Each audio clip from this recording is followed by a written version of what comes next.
కాబట్టి ఇంతగా యేసు ప్రభుని ప్రేమించేది, ఇంతగా యేసు ప్రభు గురించి గాఢంగా చెప్పేది ఏంటంటే, ఆయన నా మురికిని కడిగాడు, నా చెడుతనాన్ని నా నుండి దూరం చేశాడు, నన్ను శుభ్రం చేసి ఒక మనిషిగా చేసి ఇతరులకు కూడా మీరు మంచిగా బ్రతకాలి అంటే చెడుని ద్వేషించాలి, అసలు చెడు జోలికి వెళ్ళకూడదు అనేది దేవుడు నాకు నేర్పించిన విధానం. దేవునికి స్తోత్రం, దేవునికి స్తోత్రం. దేవుని స్తుతించడానికే మనల్ని ఆయన ప్రేమించాడు, దేవుని ఆరాధించడానికే దేవుడు మనల్ని ప్రేమించాడు. కాబట్టి ఇక్కడికి వచ్చిన కొద్దిసేపు అయినా కొంచెం మనశ్శాంతిగా మీరు చక్కగా నవ్వుతూ దేవుని ఆరాధిస్తున్నారు. నాకు చాలా హృదయం నిండిపోయింది. ఇక ఎంత దూరం వచ్చినందుకు మీరు ఏడుస్తా దిగులుతా ఏది లేకుండా చక్కగా దేవుని ఆరాధిస్తున్నారు. నేను అనుకున్నాను వీళ్ళు వచ్చారు అట్లా ఉన్నారు, పెద్దవాళ్ళు వీళ్ళేమో ఆరాధిస్తారు వీళ్ళు అని నాకు కొంచెం నిరాశ కలిగినప్పుడు కూడా, మీరు దేవుణ్ణి ఆరాధించే విధానాన్ని బట్టి, మీరు దేవుణ్ణి ప్రేమించే దాన్ని బట్టి చాలా సంతోషంగా ఉంది. దేవుని స్తోత్రం. కాబట్టి దేవుని బిడ్డలారా, ఇంకేముందో దేవుడు ఏం చెప్తున్నాడో చూద్దాం. ఇక్కడ దేవుడు ఏం చెప్తున్నాడో చూద్దాం. దేవుని మాటలు చాలా విలువైనవి కాబట్టి నెక్స్ట్ ఆయన చెడుతనాన్ని మనం వదులుకుంటే జరిగే పరిస్థితులు ఏంటో మనం చూద్దాం. దేవుడు తన కృప చేత మనకి చేసే మేలులు ఏంటో మనం చూద్దాం. ఎందుకంటే చెడు పోతే తర్వాత ఏం వస్తుందో కూడా మనకు అర్థమవుతూ ఉంటుంది. ఏం చెప్తున్నాడు? ఏం చేస్తున్నాడంట? తన భక్తుల ప్రాణాన్ని ఆయన కాపాడుతున్నాడు. అంటే ఇక్కడికి వచ్చినప్పుడు మీకు క్షేమమే ఉంటుందా, నెమ్మదే ఉంటుందా?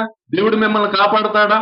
ఇప్పుడు ఈ తల్లి ఆ పిల్లల్ని విడిచిపెడతలేదు, ఆడ క్షేమం కోరుకుంటుంది. అంటే ఆయన దగ్గరికి వచ్చిన మనం ఆయన పిల్లల్ని ఆయన క్షేమంగా కాపాడుతాడా లేదా? చెప్పాలి, అందరు కాపాడుతాడా? దేవుని స్తోత్రం. నేను చూస్తూ ఉంటాను, ఇక్కడ ఒక 5-6 పిల్లలు ఈ సైజు పిల్లలు అక్కడ ఆడుకుంటున్నారు అనుకోండి.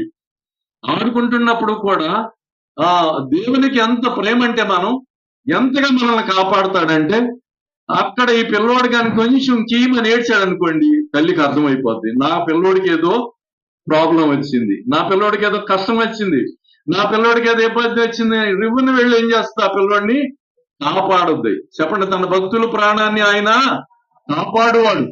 ఇక్కడికి వచ్చిన మీరు ఆయన ఆరాధించటానికి, ఆయన ప్రేమించటానికి వచ్చిన మన ప్రాణాన్ని ఏం చేస్తాడంటే ఆయన కాపాడుతాడా లేదా? దేవుని స్తోత్రం, దేవుని స్తోత్రం. కాబట్టి దేని మీద మనల్ని ఆయన కాపాడేవాడే కానీ మనల్ని రక్షించేవాడు కాదు, ఆయన మనల్ని నష్టపరిచేవాడు కాదు. కాబట్టి చెడుతనాన్ని, అంటే ఎవరైతే భక్తులుగా అవబడతారో వాళ్ళు చెడుతనాన్ని మొట్టమొదటి విడిచిపెట్టుకోవాలి. చెప్పండి, చెడుతనాన్ని చెప్పాలి, చెడుతనాన్ని. నేను ఇంకా ఇతరులోనికి వెళ్తే కొంచెం ఇబ్బంది అవుతుంది. గంజాయి తాగితే ఎట్లా ఉంటుంది అంటారు, సారా తాగితే ఎట్లా ఉంటుంది, ఆవిడ వస్త్రాలు ఎట్లా ఉంటాయి అంటారు. కాబట్టి చెడుతనం చేసే వాళ్ళ పరిస్థితి ఎలా ఉంటుంది అంటే, ఆవిడ చెడుతనం చేసేవాళ్ళు దేవుణ్ణి ఆరాధించేవాళ్ళు కాదు నేను చెప్పేది. అర్థమవుతుందా? చెడుతనాన్ని చెడు చేసేవాళ్ళు దేవుణ్ణి ఆరాధించడానికి అర్హులు కాదు. కాబట్టి ఇప్పుడు ఆ పిల్లవాడు ఏదైనా చెడు పని చేసి వచ్చి తల్లి నాటు పట్టుకున్నాడు అండి, మురిగితో పట్టుకునేస్తుందా? పట్టుకుని దాన్ని అడంగా పెట్టి ముందేంచి తీసుకెళ్లి వాటర్ దగ్గర అక్కడ తీసుకెళ్ళి ఏం చేస్తా, శుభ్రంగా కడిగి ఆ తర్వాత ముద్దిట్టుకుంటుంది. దేవుని స్తోత్రం, దేవుని స్తోత్రం. కాబట్టి చెడుతనం అనేది దేవుడికి ఇష్టపడు. మీరు ఎట్లా ఆరాధిస్తున్నారో, ఎవరిని ఆరాధిస్తున్నారో అనేది అట్లా పెడితే, దేవుడు అనే ఆయనకి చెడుతనం చేస్తే వాడు అయ్యా చెడులో ఉండొద్దు, నీకు ఆపద కలుగుద్ది, నీకు ఇబ్బంది కలుగుద్ది, నీకు ప్రమాదం కలుగుద్ది. చాలా మంది చెడులో ఉండి వాళ్ళ గొంతు ఎండిపోయి, కొంచెం తాగి ఎండాకాలం అక్కడ పడుకున్నాడు అనుకోండి రోడ్డు మీద, కొంతసేపు గాడు గొంతు ఎండిపోయి నీళ్లు దొరక ఎట్ట చచ్చిపోయాడు అంటే, ఏమంటే కొంచెం పుచ్చుకున్నాడు, దానిలో వాటర్ తీసుకోవడం కూడా తెలియలేదు, అట్టిగా వెళ్ళిపోయాడు అంటారు కదా. చాలా ప్రమాదం కదా, చెడు వల్ల చాలా ప్రమాదం. అంటే మీరు ఇక్కడ అంతా స్త్రీలు ఉన్నారు, ఎక్కువ కొద్దిగా పురుషులు కొద్దిగా ఉన్నారు. మీకు ఏది చెప్పాలి అంటే, చెడులోకి నేనేం చెప్పాలని నాకు తెలిసిందే నేను చెప్తున్నాను. కాబట్టి చెడులోకి వెళ్ళినప్పుడు ప్రమాదం. కానీ చెడ్డవాడిని కూడా దేవుడు ప్రేమించి ఆయన ఆరాధించు వాళ్ళని రక్షిస్తానని వాగ్దానం చేసి, తన పిల్లలని, తనను ఆరాధించేవాడు, తన భక్తులని ఆయన కాపాడువాడు అని చెప్తున్నాడు. కాబట్టి ఇదేం వెళ్ళరా, ఇంతకు ముందైతే నేను ఎక్కడో ప్రమాదంలో చిక్కుని ఉండమను, ఎక్కడో దేవునికి దూరంగా ఉన్నానేమో, కానీ ఇప్పుడు దేవునికి సమీపంగా ఉన్నాం. కాబట్టి దేవుని బిడ్డలు, ఎందుకంటే దేవుని ఆరాధించే మనం ఎప్పుడు కూడా చెడు జోలికి వెళ్ళకూడదు. చెప్పండి, దేని జోలికి వెళ్ళకూడదు? చెడు జోలికి వెళ్తే మనల్ని దేవుడు కాపాడడు. మనంగా స్వయంగా ప్రమాదంలోకి వెళితే ఆయన మనల్ని కాపాడడు. ఎప్పటి వరకు కాపాడుతాడు? వాడికి ఒక రానప్పుడు, వాడికి తెలివి రానప్పుడు, లేకపోతే వాడికి మైనారిటీ రానప్పుడు, వాడికి తెలివి రానంచేపు తల్లి చాలా సెక్యూరిటీ ఇస్తుంది. 15-16 సంవత్సరాలు వచ్చింది అనుకోండి, నేను ఇట్టాగే చేస్తానండి, ఈ కర్మ, నువ్వు అట్టే పోతావు కానీ నేనేం చేయలేను. నేను ఇంతవరకు నీకు మంచిగా చెప్పాను, ఇంతవరకు మంచిగా పోషించాను, నీకు తెలివిని నేర్పాను, కాబట్టి నువ్వు అది అనుసరిస్తే, నేను చెప్పిన మాటలను అనుసరిస్తే నీకు ఏ ప్రమాదం కూడా రాదు. అది దేవుడు మనతో తన భక్తుల ప్రాణాన్ని ఏం చేస్తాడంటే ఆయన కాపాడువాడు. చెప్పండి, తన భక్తులని ప్రాణాన్ని కాపాడువాడు. భక్తి కలిగిన వాళ్ళని, ఎవరనే చెప్పండి, భక్తి కలిగిన వాడిని. భక్తి చేస్తున్నామని తర్వాత చెడు చేస్తే చాలా ప్రమాదం. కాబట్టి ఈ యేసు ప్రభు దగ్గరికి వచ్చిన వాళ్ళని మొట్టమాట చెప్పేది, లేక యేసు ప్రభు దగ్గరికి వచ్చిన ప్రతి వారితో దేవుడు మాట్లాడేది ఏంటంటే, నేను పరిశుద్ధుణ్ణి, మీరును పరిశుద్ధులుగా ఉండండి. చెప్పండి, ఏమంటున్నాడు? నేను పరిశుద్ధుణ్ణి, మీరును పరిశుద్ధులుగా ఉండండి అని ఆయన కోరుకునేది. కాబట్టి ఏ తల్లి అయినా, ఏ తండ్రి అయినా చెడు వాళ్ళ పిల్లలు చేస్తే ఇష్టం ఉంటది అంటారా? ఇష్టం ఉండదు కదా. నష్టపోతాం ఇష్టం ఉంటది అంటారా? ఇష్టం ఉండదు. మంచిలోకే రావాలని కోరుకుంటాం. కాబట్టి మనమే అట్లా మంచి కోరుకుంటే దేవుడు ఎంత మంచి కోరుకుంటాడు? అర్థమవుతుందా? కాబట్టి దేవుడు ఎంత మంచి కోరుకుంటాడు మనల్ని. అంతేకాదు, మనం మంచిగా బ్రతకాలని ఆయన ఆలోచన అయి ఉంది. అంతేగాని ఎవరిని నష్టపరచాలనే ఆలోచన దేవునికి లేదు. కాబట్టి మీరు దేవుణ్ణి ఆరాధించడానికి వచ్చారు, చాలా వందనాలు, దేవుని స్తుతిస్తున్నాను. దేవుడు మిమ్మల్ని కాపాడాలని నిజంగా మరి దైవ సేవకురాలు ప్రార్థన చేస్తున్నారు. మీ కుటుంబాలు ఆదరించబడాలని, మీ కుటుంబాలు దీవించబడాలని. దేవుని స్తోత్రం, దేవుని స్తోత్రం. స్తుతి పాడుటకే బ్రతికించిన జీవనదాతవు నీవేనయ్యా, ఇన్నాళ్ళుగా నన్ను పోషించిన తల్లి వలే నన్ను కాపాడిన దేవాని స్తోత్రం. అందరూ చేయాలి, దేని స్తోత్రాలు చెబుదాం. హల్లెలూయా. తల్లిలాగా కాపాడువాడు. చెప్పండి, ఎట్లాగా? తల్లిలాగా. చెప్పండి, ఎట్లాగా? తల్లి ఎప్పుడు కూడా ఎంత ప్రేమ అంటే, తండ్రి కర్రబట్టుకు వచ్చినా ఏం చేస్తుంది? వెనకమాల దాచేస్తుంది. చెప్పండి, ఏం చేస్తుంది? అంటే మీరు పెద్దోళ్ళు, మీకు లేదా అనుభవం లేదా? మీ పిల్లల్ని అట్లా కాపాడలేదా? తండ్రి కోపడతాడు ఎప్పుడు కూడా. తల్లిలా లాలించును, తండ్రిలా ప్రేమించును, తల్లి అయిన మరచునేమో నేను నిన్ను మరువను, చూడుము నార చేతులలో నిన్ను చెక్కి. దేవునికి స్తోత్రం. కాబట్టి దేవుడు తల్లి కన్నా తన ప్రేమ ఉన్నతమైందని చెప్తున్నాడు. అంటే దేవుని బిడ్డలారా, ఎప్పుడైనా అపవాది మనల్ని శిక్షించడానికి వచ్చినప్పుడు కూడా తల్లి ప్రేమ కన్నా కూడా ఉన్నతమైన ప్రేమని ఆయన చెప్తున్నాడు. ఆయన ఆరాధించు భక్తులకి, చెప్పండి ఎవరికి? ఆయన ఆరాధించు అందరికీ. అంటే ఎవరికైనా మొట్టమొదట ఒకవేళ నువ్వు ఎంత దూరంలో ఉన్నా, ఆయన కాని పిల్లలైన, ఆయనకు ఆరాధించిన పిల్లలైనప్పుడు కూడా సర్వ సృష్టి ఆయన పిల్లలే. కాబట్టి నువ్వు ఎక్కడి నుంచి మొరపెట్టినా కానీ ఆయన ప్రత్యుత్తరం ఇస్తాడు. కానీ ఆయన ఆరాధిస్తూ మాత్రం మురికిలోకి వెళితే ఆయనకి ఇష్టమో ఉండదు. చెప్పండి, ఆయన ఆరాధిస్తూ మరలా మురికిలోకి వెళితే మేము ఆయన భక్తులమై, ఆయన సేవకులమై, ఆయన పిల్లలము, ఆయన మందిరానికి వెళుతున్నాం, శుక్రవారం ప్రార్థనకి వెళుతున్నాం అనుకునే ఎవరైనా సరే, ఆయన ఆరాధిస్తున్నామన్నాం ఎవరైనా మీరు ఏమని సలహా ఇస్తారు? మీరు ఇక్కడ చాలా మంది పెద్దలు ఉన్నారు, ఎవరన్నా మరి పొరపాటు చేస్తున్నారు అనుకోండి, 15-20 సంవత్సరాలు వాళ్ళు ఏదైనా పొరపాటు చేస్తున్నారు, ఏం నాయన అట్లా పొరపాటు చేయబాక అని చెప్తారా? మీరు పెద్దవాళ్ళు చెప్తారా లేదా? అందరూ చెప్పాలి, చెప్తారా లేదా? మన పిల్లవాడు కాపాయమండి. అవునండి, అక్కడ నష్టం ఉంది కదా, ఆ నష్టంలో మనం కోరుకోం కదా ఎవరు నష్టంలో పడతారు. మనం కళ్ళతో చూస్తున్నప్పుడు నష్టపోతుంటే మనం ఇష్టపడతామా? ఇష్టపడం. కాబట్టి యేసు ప్రభు దగ్గర ఉన్న గొప్ప ప్రేమ ఏంటంటే సర్వ సృష్టి ఆయనదే, అందరూ ఆయన పిల్లలే. అర్థమవుతుందండి. కాబట్టి కష్టంలో ఏమంటాడు, నువ్వు ఆపదకాలంలో నాకు నువ్వు మొరపెట్టుము, నీకు ప్రత్యుత్తరం నేను ఇస్తాను, నీకు సమాధానం ఇస్తాను, సంతోషాన్ని ఇస్తానని దేవుడై ఉన్నాడు. కాబట్టి దేని బిడ్డలారా, ఎందుకంటే యేసు ప్రభు దగ్గరికి ఈ రోజున మనం ఎందుకు రావాల్సి వచ్చింది? అసలు యేసు ప్రభుని ఎందుకు ఆరాధించాల్సి వచ్చింది? నాకు ఎంతో మంది ఉన్నారు కదా, ఇంతకు ముందు మా పూర్వీకుల లెక్కలో చాలా మందిని ఆరాధించారు కదా. కాబట్టి మరి అక్కడ రాని సమాధానం, అక్కడ రాని దేవుని కృప, అక్కడ రాని మరి ఏదైనా మనకి జవాబు ఇక్కడ యేసు ప్రభు దగ్గర దొరికింది కనుక ఆయన వెంబడించగలుగుతున్నాం, ఆయన ఆరాధించగలుగుతున్నాం. దేవునికి స్తోత్రం, దేవునికి స్తోత్రం. వీళ్ళు ఏమైనా మిమ్మల్ని మార్చేశారా ఏంటి? ఏమైనా పూసేశారా? మత్తు గట్ట ఏమన్నా కల్పించేశారా? వాళ్ళు అల్లాడుతున్నారు, మిమ్మల్ని మార్చేస్తున్నారు.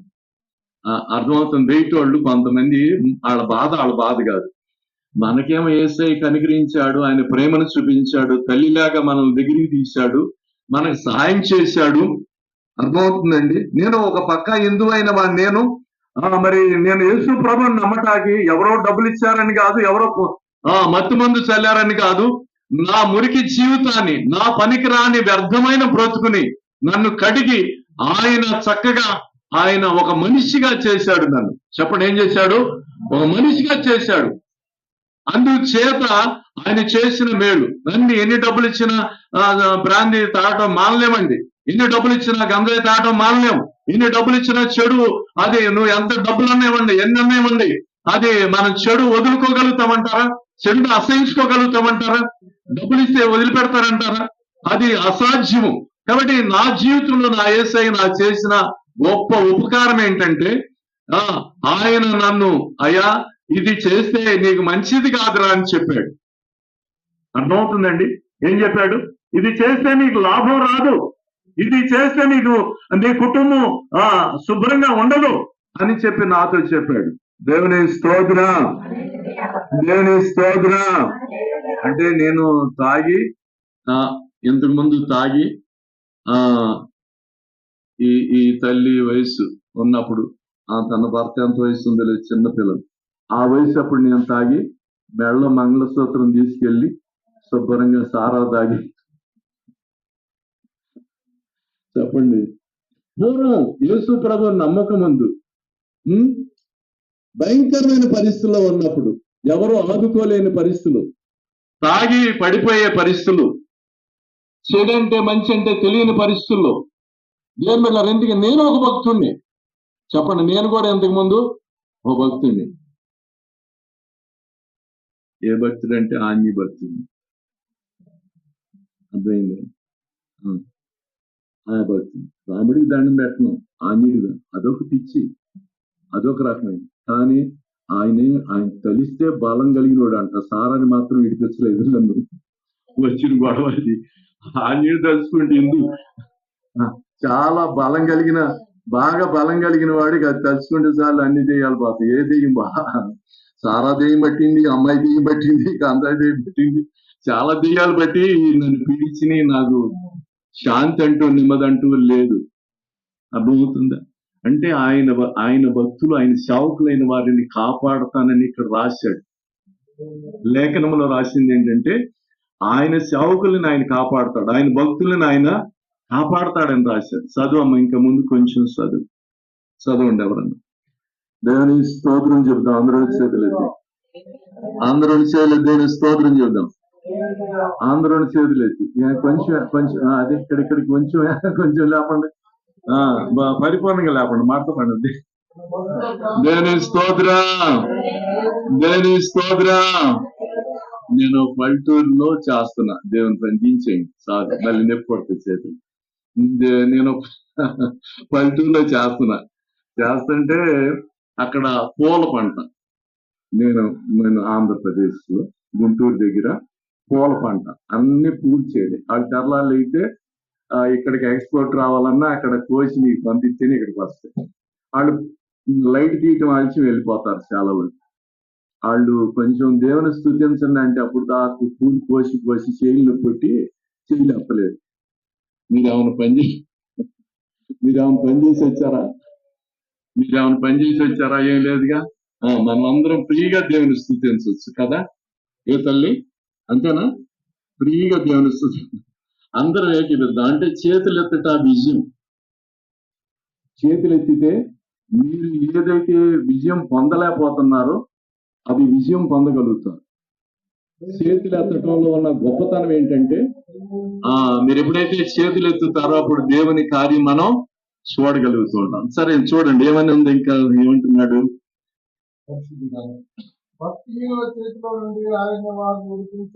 ఎవరి చేతిలో నుండి?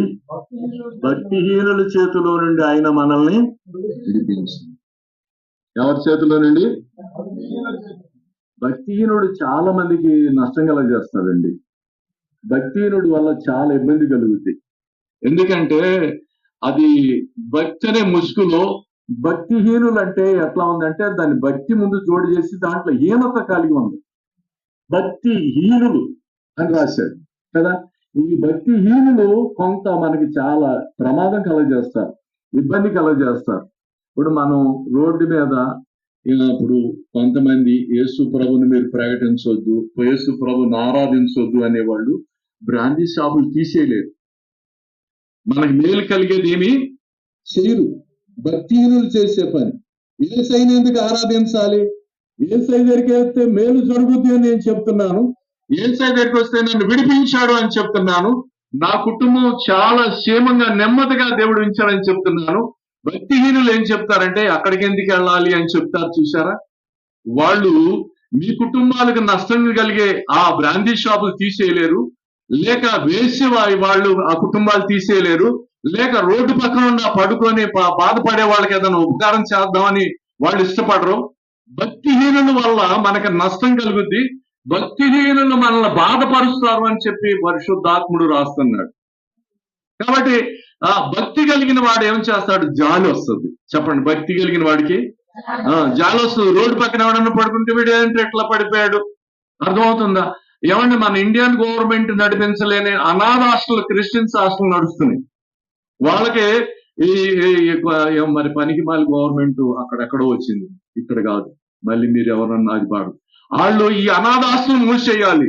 వీళ్ళు క్రైస్తవులు ఎక్కువైపోతున్నారు, అనాథులను ఆశ్రయిస్తున్నారు, అనాథులకు అన్నం పెడుతున్నారు, చదువు చెప్పిస్తున్నారు. మీకు ఒరిస్సాలో ఒక ఆయన చంపేశారు తెలుసా మీకు? చక్కగా ఒక 12-13 సంవత్సరాల పిల్లలు, చక్కటి మగ పిల్లలు, ఏదో వేరొక ఆస్ట్రేలియా నుంచి వచ్చి, వేరొక దేశం నుంచి వచ్చి పేద అక్కడ ఏమి చదువుకోలేని ప్రాంతంలోకి వెళ్ళి వాళ్ళు అక్కడ దేవుని స్తుతిస్తూ అనేక ఆస్తులు పెట్టి వాళ్ళకి భోజనం, వస్త్రాలు, మరి పుస్తకాలు అన్ని ఇచ్చి వాళ్ళని చక్కగా పోషిస్తుంటే ఒక దుర్మార్గుడు వెళ్ళి వాళ్ళు జీవులో ఉండగా తండ్రిని కుమారుణ్ణి సజీవంగా చంపేశారండి. భక్తిహీనుల వల్ల మనకు నష్టం కలుగుద్దని లేఖనములో రాయబడి ఉంది. ఏం చేస్తారంట భక్తిహీనులు? ఒక భక్తి ముసుగులో ఉండి వీళ్ళు ఏదో చేసేస్తున్నారని చీపులో వాళ్ళు దేవుని పని చేసి కొంత దేవుని పిల్లలకు సహాయం చేసి ఆ రాత్రి వాళ్ళు వెళ్ళటానికి దూర ప్రాంతం, మేము చాలా ఇప్పుడు సికింద్రాబాద్ నుంచి వచ్చాం కదా, వాళ్ళు కూడా ఒక వాహనం వేసుకొని వచ్చి వాళ్ళు దేవుని గురించి చెప్పి మంచి పనులు చేసి వాళ్ళ ఆ వాహనంలో రాత్రి పడుకున్నారు. పొద్దుపోయి నాకేం చేశారు? పెట్రోల్ పోసి వాళ్ళని సజీవంగా చంపేశారు. అది వరల్డ్ న్యూస్ లో వచ్చింది. ఇది మన ఇండియా వరకు కాదు, వరల్డ్ న్యూస్ లో వచ్చింది. దేని మీద? ఎందుకంటే ఇక మరి ఆ తల్లి ఇంటికాడ ఉంది, మరి భర్తను పిల్లలు వచ్చి ఇక్కడ దేవుని పని చేయడానికి వచ్చారు. మరి వీళ్ళు ముగ్గురు చనిపోయారు. ఆ తర్వాత ఆ తల్లి దగ్గరికి విలేకరులు వెళ్ళారు, మన భారతదేశ విలేకరులు వెళ్ళి, అమ్మా మరి వాళ్ళకి ఏ శిక్ష పడాలని కోరుకుంటున్నావు అని అంటే ఆమె తెలుసండి, దేవుడు వాళ్ళకి అంతవరకు ఆవశ్యించాడు, ఎవరిని శిక్షించడానికి వీళ్ళలేదు. దేవునికి స్తోత్రం చెప్పాలి దగ్గరగా, దేవునికి స్తోత్రం, దేవునికి స్తోత్రం. కాబట్టి చూడండి, చక్కటి 11-12 సంవత్సరాలు లేక ఉన్న ఆ పిల్లలు, మగ పిల్లలిద్దరు కోల్పోయింది ఆ తల్లి. భర్తను కోల్పోయింది. దేవుని ప్రేమ అంటే ఎట్లా ఉంటదంటే, దేవుని ప్రేమ అంటే ఎట్లా ఉంటదంటే, కోల్పోయిన వారినేమో కోల్పోయాను, అతను నేను శిక్షించడానికి వెళ్ళలేదు, అతను శిక్షించబడితే ఆ కుటుంబం శిక్షించబడుద్ది. జరిగిందేమో జరిగింది, దేవుడు మమ్మల్ని క్షమించమని చెప్పాడు. మేము భక్తి కలిగిన వాళ్ళం. భక్తిహీనులైతే అతను అట్లా చేశాడు, కానీ మేము భక్తి కలిగిన వాళ్ళం, మేము యేసయ్యను నమ్మిన వాళ్ళం, మేము భక్తి కలిగిన వాళ్ళం కాబట్టి ఒకరికి నష్టం కలగటానికి వీలు లేదు. దేవునికి స్తోత్రం, దేవునికి స్తోత్రం, దేవునికి స్తోత్రం. కూర్చున్నారండి, మీరు కూర్చునే వారికి వీళ్ళు నా మాటలేదు, వీళ్ళకి ఇది ఒక బలహీనత ఉంది. భక్తిహీనుల చేతిలో నుంచి నాకు దేవుడు కృపను అనుగ్రహిస్తాడని భక్తుడు రాశాడు లేఖనం. కాబట్టి భక్తిహీనులు అంటే కొంత నష్టం కలగజేస్తారండి. ఇక్కడ మీతో చెప్పేది మతం కాదు, కులం కాదు, సృష్టికర్త అయిన దేవుని గురించి మీతో చెప్తున్నాం, భక్తి విషయం చెప్తున్నాం. మీరు భక్తి కలిగి ఉంటే ఇతరుల క్షేమం కోరతారు, భక్తి కలిగి ఉంటే మీరు ఇతరులు బాగు కోరతారు, భక్తి కలిగి ఉంటే ఎవరన్నా ఆపదలో ఉంటే ఆదుకోవాలని ఆశపడతారు. ఒక రోజున నేను మా రెండో అమ్మాయి, అంటే ఆమె పెళ్ళయింది, పెద్ద పిల్లలు కూడా ఉన్నారు, నాకు 64 సంవత్సరాలు. మేమిద్దరం బండి మీద వెళ్తున్నాం. ఈ లోపు ఒక ఆడపిల్ల బండి తోడడం చేతగాక నాకన్నా కొద్ది పెద్ద వయసు ఆయన గుద్దేసి వెళ్ళిపోయింది. పాపం పట్టుకుంటారేమని ఆడపిల్ల బండి తోడడం ఇటు అటు అటు తోలి ఏం చేసిందంటే మరి ముసలాయన గుద్దేసింది. మంచి ఎండాకాలం గుద్దేసి వెళ్ళిపోయింది. ఆయన రోడ్డు మీద పడిపోయాడు. అందరూ చూస్తున్నారు. మనకి సర్వసాధారణంగా ఏదన్నా దెబ్బ తగిలినప్పుడు, యాక్సిడెంట్ అయినప్పుడు ఏం చేయాలంటే కొంచెం నీళ్లు పట్టించాలి. చెప్పండి, ఏం చేయాలి? అదేనా చేయాల్సింది? ముందు గొంతులు కొంచెం నీళ్లు పోయాలి. నేను బండి అక్కడ ఆపాను. ఆపితే మా అమ్మాయి కొంచెం సురిగ్గా ఉండి, ఇతనికి ముందు వాటర్ కావాలి, పక్కన ఎక్కడన్నా సోడా ఉందా అని ఎదుగుతుంది. ఇప్పుడు ఎవడు సోడా తాగుతున్నాడు, ఎవడు సోడా దొరకలే. ఏమన్నా ఒక 20 రూపాయలు ఇచ్చి డ్రింక్ వాటర్ ఒకటి తీసుకురా, చిన్నది డ్రింక్ తీసుకురా అని చెప్పేసి అంటే అప్పుడు ఆ డ్రింక్ వాళ్ళందరూ మా ఆయనకే చూస్తున్నారు. వాళ్ళకి ఈ ఆలోచన ఎవరికి రాలేదు. దేవుని ప్రేమను మనం ఎట్లా పంచిపెట్టాలి అంటే ఆపదలో ఉన్న వారికి ఏదైనా సహాయపడాలి. దేవునికి స్తోత్రం చెబుదామా? హల్లెలూయా, హల్లెలూయా. నీకు ఆపద రాకుండా ఉండాలంటే ఆపదలో ఉన్న వాళ్ళని మనం ఆదుకోవాలి. ఆపదలో ఉన్న వాడికి మనం హెల్ప్ చేయాలి, సహాయం చేయాలి. ఆయన కొంచెం మంచి ఉన్నత కుటుంబం వాడిలాగానే ఉన్నాడు ఆ ముసలాయన. కానీ మేము ఆ డ్రింక్ తీసుకుని ఇస్తే కొంచెం బిల్డింగ్ గా తీసుకుని, లేదు నాయన నువ్వు ఇప్పుడు కష్టంలో ఉన్నావు, నువ్వు ఇది తాగితే కొంచెం నువ్వు తెప్పరెళ్తావు అని చెప్పేసి నేను చెప్పడం జరిగింది. కాబట్టి దేవుడు భక్తిహీనులు అయితే మనకు నష్టం కల చేస్తారు. చెప్పండి, ఏం చేస్తారు? నువ్వు ఏ భక్తి చేస్తున్నావో నేను అది అడగట్లేదు, నేను క్వశ్చన్ అది కాదు. ఇక్కడ దేవుడు ఒక్కడే, సర్వ సృష్టికి ఆధారం ఒక్కడే, సర్వ మానవాళిని చేసిన వాడు దేవుడు ఒక్కడే. దేవునికి స్తోత్రం. నేను ఇటీవల ఒక దేశం వెళ్ళాను, విదేశాలు వెళ్ళి అక్కడికి వెళ్తే అక్కడ కూడా ఇక్కడ కాకిలాగానే ఉంది. చెప్పండి, అక్కడ కూడా ఇక్కడ కాకిలాగానే. చెప్పండి చెప్పండి చెప్పండి. అక్కడ కూడా ఇక్కడ కాకే ఉంది, అక్కడ కూడా ఇక్కడ పిసికిలే, అక్కడ కూడా ఈ మనిషిలే, అక్కడ కూడా ఈ దేవుడే, అక్కడ కూడా ఈ దేవుడే కాదా? ఓ దేశానికో దేవుడు, ప్రాంతానికో దేవుడు ఉన్నాడా? లేడు. సర్వ సృష్టికి ఆధారమైన దేవుడు ఒక్కడే. కాబట్టి ఆ దేవుడు నీలో ఉంటే, ఆ దేవుడు నీకుంటే ప్రేమతో ఉంటది, నీలో ప్రేమించే స్వభావం ఉంటది, ఆదుకునే స్వభావం ఉంటది, సహాయం చేసే స్వభావం ఉంటది. కాబట్టి దేని బిడ్డలారా, భక్తిహీనుడైతే నష్టం కలగజేస్తాడు. భక్తిహీనుడైతే ఒకరిని చంపుతాడు, వాడి ఇల్లు దోచుకుంటాడు, ఒకరిని సంపాదించాలనుకుంటా ఉంటాడు. కాబట్టి మనం దేవుని ఆరాధించే వాళ్ళకి ఎంతైనా ప్రేమ మమకారం ఉంటది. చెప్పండి, ప్రేమ మమకారం చెప్పండి, ఉంటదా లేదా? అది దేవుని, ఇక్కడ మేము ఏ దేవుడిని ఆరాధిస్తున్నాం అనేది సమస్య కాదు, ఆ దేవుళ్ళు ప్రేమ ఉందా లేదా? ఏసయ్య బొమ్మ ఎప్పుడైనా చూసారా? ఏసయ్య బొమ్మ ఎప్పుడైనా చూసారా? ఏసయ్య బొమ్మ ఎప్పుడైనా చూసారా? చూడలేదా? ఏసయ్య చేతిలో ఏ మారణాయుధాలు ఉండవు. పెద్ద కత్తి, చెప్పండి, పెద్ద కత్తి, లేకపోతే పెద్ద బాణం, లేకపోతే పెద్ద కథ. అవి ఎందుకు? మనుషులు నష్టం చేయటాక, అవి మనుషులు నష్టం చేయటాక, ఉపయోగపడటాక? దేవుని స్తోత్రం. హల్లెలూయా చెప్పాలందరూ. హల్లెలూయా. చాలు వచ్చేసిందా? అయిపోయిందా టైం? కాబట్టి దేని పెట్టారు? ఎందుకంటే నేను చూసింది చెప్తున్నానండి, నాకు తెలిసింది చెప్తున్నాను. మీకు ఏమన్నా ఇబ్బంది ఏముండదు కదా. యేసయ్య దగ్గర ఏ మారణ ఆయుధాలు చెప్పండి. దేవుడు యేసు ప్రభు దేవుడని నేను ప్రకటించడానికి వచ్చాను. ఇక్కడ యేసు ప్రభు మంచివాడని ప్రకటించడానికి వచ్చాను. యేసు ప్రభు ఎవరిని కూడా ఏ ఆయుధము చేత చంపినట్లు ఎక్కడ బైబిల్లో రాయబడలేదు. చెప్పండి. యేసు ప్రభు ఎక్కడ కూడా ఏ ఆయుధం చేత ఎవరిని కూడా చంపినట్టు ఎక్కడ కూడా లేదు. చెప్పండి. అందరూ పెట్టి మళ్ళీ ఎవరు వచ్చారా? కూర్చోండి. కూర్చునేదాకా నా మాటలు వెళ్ళాము.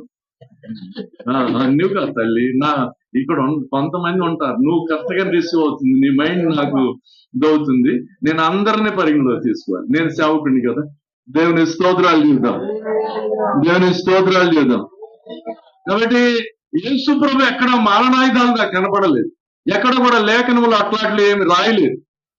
మరి కాబట్టి నేను ఎంతవరకు ఆయన ప్రేమించేవాడే గాని ఆయన మనల్ని ఎంతగా ప్రేమించాడు అంటే, ఎంతగా ప్రేమించాడు, తన ప్రాణాన్ని మన కొరకు క్రయధనంగా ఇచ్చాడు. చెప్పండి. ఏం చేశాడు? తన ప్రాణాన్ని క్రయధనంగా మనకి ఇచ్చాడు. ఈ తల్లి డెలివరీ అయ్యేటప్పుడు వామో వాయో సత్తనాన్న ఆయన అయ్యో వామో ఏమంటారు? ప్రతి ఆడవాళ్ళు ఏమంటారు? బిడ్డకి జన్మనిచ్చేటప్పుడు ఏమంటారు? చాలా రక్తం పోద్ది, చాలా బలం పోద్ది, చాలా చాలా చాలా. అంటే నా యేసయ్య ప్రేమ గురించి చెప్తున్నాను, నా యేసయ్య ప్రేమ గురించి చెప్తున్నాను. ఎంతగా అంటే నేను ఒక తల్లి కడుపులో పుట్టాను, నా తల్లి నాకు జన్మనిచ్చింది. ఎంత ప్రయాసపడి ఇచ్చింది అంటారు, ఎంత కష్టపడి తల్లిని మనకి జన్మనిస్తుంది అంటారు. ఆ జన్మనిచ్చేటప్పుడు ఎంత అల్లాడిపోద్దో, ఎంత కేకలేస్తుందో. కానీ ఆడి బయటికి రాగానే అబ్బా యారా ఏమంటది? కష్టాలన్నీ కూడా ఏం చేస్తుంది? చెప్పాలి. కష్టాలన్నీ కూడా చెప్పరేంటి? కష్టాలన్నీ కూడా మర్చిపోయి ఇక ఎంత మురిసిపోద్దా అసలు. అంతవరకు యారా ఎంత అల్లాడిచ్చావరా బయటికి రావడానికి అని అంటున్నా. ఏ తల్లి అయినా చెప్పాలి మీరందరూ. అంటదా? తల్లికి గొప్ప బాధ్యత, భారం ఉంది. తల్లి ప్రేమలో చాలా ఉన్నత ప్రేమ ఉంది. అర్థమైందా? కాబట్టి దేవుడు ఎందుకంటే చాలా మంది అంటారు, దేవుడు ఎక్కడ ఉన్నాడయ్యా? అసలు తల్లే దైవం. ఏమంటారు? తల్లే దైవం, నాకు జన్మనిచ్చింది, నన్ను ఎంతో బాధపడి పెంచింది, నన్ను ఎంతో కష్టాలతో పెంచింది. కాబట్టి ఆమె క్షేమం చూసుకోలేదు. ఆమె కడుపు ఏదైనా సరే నాకు పెట్టి పెంచింది. ఆమె సరైన ఆహారం లేకపోయినా నాకు పాలిచ్చి పెంచింది. ఎన్నో కష్టాల మధ్యలో నన్ను పెంచింది తల్లి అని చెప్పి అందరూ చెప్తూ ఉంటారు. దేవునికి స్తోత్రం. అందరూ చేతులు బాగా పైకి ఎత్తి దేవునికి స్తోత్రం. హల్లెలూయా, హల్లెలూయా. ప్రేమతో ప్రాణాన్ని పెట్టాడని రాయబడి ఉంది నా లేఖనములు. ఎట్లా పెట్టాడంట? ప్రేమతో ప్రాణాన్ని పెట్టాడంట. ఆయన మనల్ని ప్రేమించి ఆయన ప్రాణాన్ని దారబోసాడు. తన రక్తమంతా మన కొరకు దారబోసాడు. మనల్ని ప్రేమించాడు కనుకే ఎవరు నశించిపోకూడదు, ఎవరు కూడా నశించిపోకూడదు, ఎవరు నరకానికి వెళ్ళటానికి వీల్లేదు, ఎవరు కూడా మరి దుర్మార్గులుగా ఉండటానికి వీల్లేదు. అందరూ కూడా నా ప్రేమను కలిగి ఉండాలి అనే ఉద్దేశం కలిగి ఆయన. దేవునికి స్తోత్రం. హల్లెలూయా. కాబట్టి ఆ ప్రేమే నా దగ్గరికి వచ్చింది. ఆ ప్రేమే. నేను ఆయన దగ్గరికి వెళ్ళలేదు, నేను ఆయన ఎత్తుకుంటూ వెళ్ళలేదు. ఆయన నా దేవుడు కాదని చెప్పాను, ఆయన నా దేవుడు కాదని చెప్పాను. ఆయన నా దేవుడు కాదని నేను ఎంతగా ఆయన దూషించినా అంతగా నన్ను ఆయన ప్రేమించాడు. దేవునికి స్తోత్రం. కొంతమంది పిల్లలు ఉంటారు, మహా భయంకరమైన, ఏం పెట్టావమ్మ నాకు ఏమంటారు? నాకు 3 ఆడపిల్లలు ఉన్నారు, ఎంత పెట్టినా గాని ఇంకా పెట్టిన ఆయన చెప్పండి. 1,00,000 రూపాయలు ఇచ్చినావు, ఇది 1,00,000 కదయ్యా. ఏంటంట? చెప్పండి. ఏంటంట?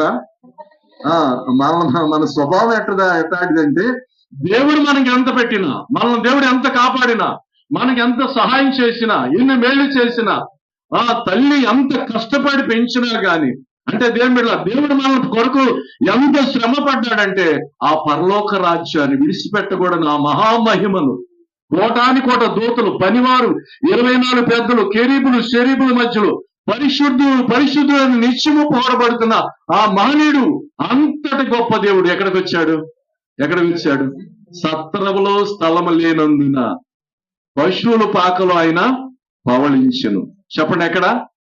సత్రములో స్థలం లేనందున పశువుల పాకలో ఆయన పడుండెనని రాయబడి ఉంది లేఖనము. కాబట్టి దేని మీద? ఎందుకంటే ఆయన మనల్ని ప్రేమించి మనకు సమీపంగా ఉండటానికి. దేవునికి స్తోత్రం, దేవునికి స్తోత్రం.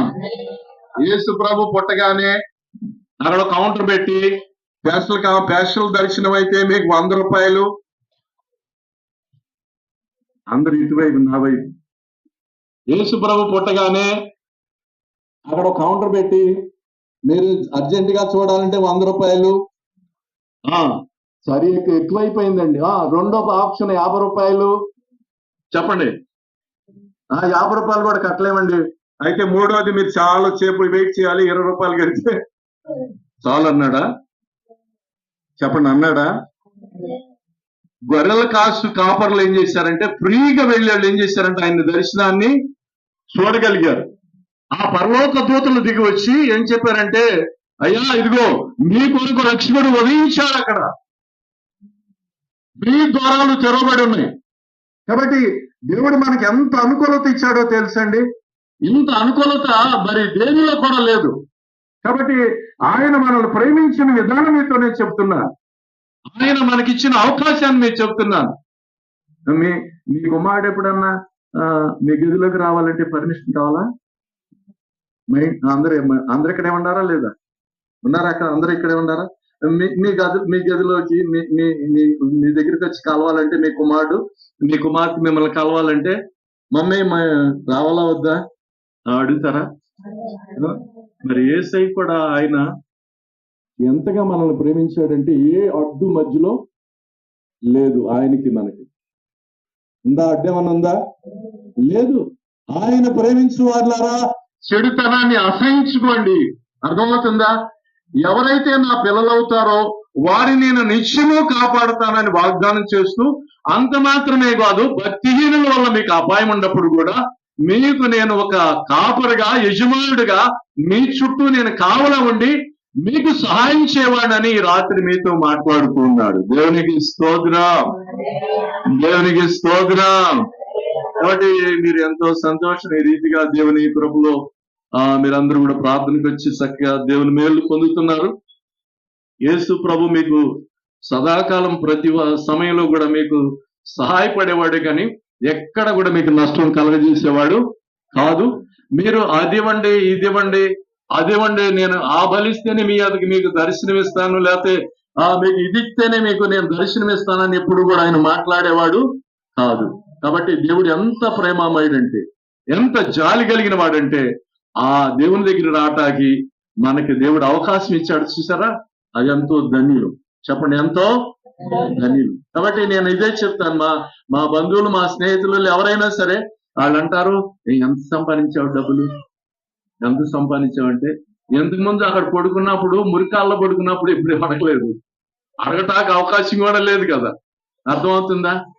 కాబట్టి ఇప్పుడు వచ్చి చక్కగా ఇప్పుడు నన్ను చూస్తే డబ్బులు ఉండే అనుకుంటారా, లేవనుకుంటారా? ఉండే అనుకుంటారా? ఉండే, బాగా డబ్బులు ఉండే. యేసయ్య మంచి డబ్బులు ఇచ్చాడు. దేవుని స్తోత్రం, హల్లెలూయా, హల్లెలూయా. కాబట్టి మిమ్మల్ని కూడా మంచి చక్కగా మీరు అందరూ కూడా చక్కగా మరి యేసు ప్రభు దగ్గరికి వచ్చారు, నాకు చక్కగా కనపడుతున్నారు. కాబట్టి దేవుని పిల్లలుగా కనపడుతున్నారు, మంచి సంతోషంగా కనపడుతున్నారు. దేవుడు మిమ్మల్ని దీవించాలని నేను చాలా ప్రార్థిస్తున్నాను. దేవుడు ఇక్కడ తీసుకొచ్చినందుకు వందనాలు. నన్ను ఇక్కడ తీసుకొచ్చిన వీరికి కూడా వందనాలు తెలియజేస్తున్నాను. వాళ్ళందరికీ వందనాలు.